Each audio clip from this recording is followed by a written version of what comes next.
La parole est à Madame Marion Maréchal Le Pen. Pour les non-inscrits, vous avez 5 minutes, Madame la députée.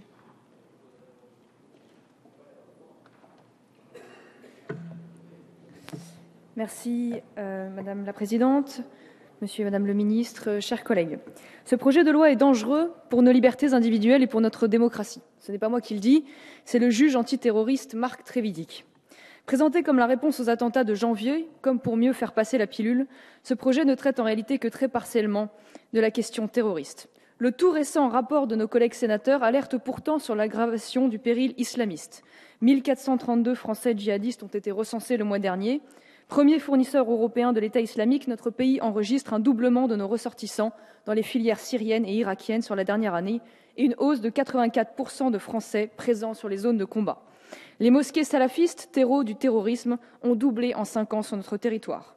Vous prévoyez dans ce texte 7 finalités à l'extension des techniques de renseignement, dont la prévention, je cite, « des atteintes à la forme républicaine des institutions et des violences collectives de nature à porter gravement atteinte à la paix publique ». Cette formulation particulièrement floue accroît largement le champ d'action des surveillances des renseignements bien au-delà de la menace terroriste, qui devient un prétexte alors à la surveillance politique. Il suffit pour s'en convaincre d'écouter le ministre de l'Intérieur en commission, évoquant la mouvance identitaire comme potentielle cible de cette surveillance arbitraire, oubliant par là même que toutes les violences et dégradations de ces dernières années sont le fait de groupuscules d'extrême gauche. Comprenez mon inquiétude lorsque je constate la véhémence des propos du Premier ministre tenus à l'étranger et en France à l'égard du Front national, et que ce projet de loi fait de ce même Premier ministre le décisionnaire final de cette mise sous surveillance qui échappe à la décision du juge. Évidemment, le gouvernement nous expliquera qu'il n'en est pas question, mais tout est prévu dans ce texte pour basculer du renseignement criminel au renseignement politique. Il est intolérable dans un État de droit de permettre de telles atteintes à la vie privée des citoyens.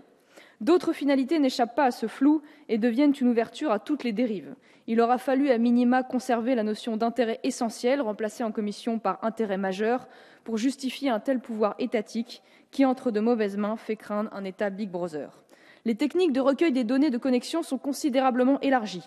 Les services bénéficieront d'un accès en temps réel sur les réseaux des opérateurs télécoms, des hébergeurs, pour récupérer densité d'informations telles que les numéros de téléphone, adresses postales, localisation, correspondance détaillée. Vous allez encore plus loin que la loi de programmation militaire en créant un libre service du renseignement qui permettront l'aspiration directe et massive de données.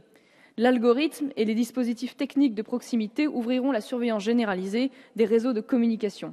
Consultation, interception, détournement des correspondances et géolocalisation des équipements. Tel que l'a précisé la CNIL, l'anonymat que vous avancez est un mensonge. Quant aux écoutes prévues dans les interceptions de sécurité, elles pourront être étendues à des personnes susceptibles de jouer un rôle d'intermédiaire volontaire ou non pour la personne écoutée. C'est donc tout l'environnement social sonore numérique d'un individu qui sera aspiré et constituera un levier d'espionnage généralisé. La création de la Commission nationale de contrôle des interceptions de sécurité n'est qu'un leurre administratif qui n'a pour but que de décompresser les inquiétudes légitimes des Français. Ces avis ne sont pas contraignants. Quelle que soit sa décision, c'est le Premier ministre à qui revient tous les pouvoirs. La CNCTR doit investiguer et non contempler. Or, force est de constater la faiblesse de sa composition. Un seul technicien, aucun ancien membre du renseignement. Les 4 parlementaires ne pourront pas exercer le contrôle continu et permanent dévolu à la Commission. Le pessimisme de l'ancien président de la CNCIS sur la compétence technique de la nouvelle CNCTR doit nous conduire à la faire évoluer vers un collège de personnalités qualifiées pour défendre les droits des citoyens. L'exécutif accapare l'ensemble du dispositif du renseignement en contournant le contrôle par le juge judiciaire pour conférer à l'administration le pouvoir décisionnaire. Or, la justice est garante des libertés individuelles, veille à ce que l'équilibre soit respecté entre atteinte aux libertés et intérêt national. Ôter la garantie nécessaire que symbolise le contrôle du juge revient à octroyer un blanc-seing au pouvoir politique et à ses dérives liberticides et intrusives.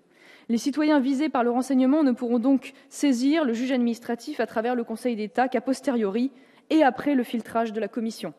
En cas d'illégalité constatée, le Conseil d'État n'est même pas contraint d'annuler l'autorisation du recueil et la destruction des renseignements collectés irrégulièrement. Sans surprise, en revanche, le gouvernement est bien timoré dans le domaine de la surveillance pénitentiaire. Seule une possibilité est laissée au gouvernement d'intégrer par décret le renseignement pénitentiaire dans la communauté du renseignement, alors que cela aurait dû être entériné dans ce texte. Et il y a urgence. Le monde carcéral est devenu un des principaux foyers de l'islam radical. Mera et Nemouche se sont radicalisés en prison. Face à un phénomène de plus en plus massif et dissimulé, il est essentiel de renforcer les effectifs du renseignement pénitentiaire, de professionnaliser sa formation et ses méthodes en l'intégrant à part entière dans la communauté du renseignement. Aujourd'hui, on a repéré tellement de djihadistes qu'on n'a pas assez d'OPJ pour les arrêter.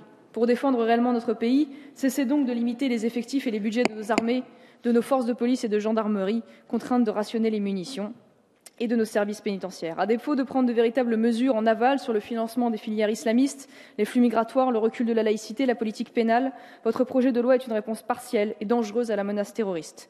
En dépit de l'augmentation nécessaire des effectifs, que je soutiens, je ne peux la voter en l'état, car je ne peux expliquer aux Français que leur sécurité se fera au prix de leur liberté.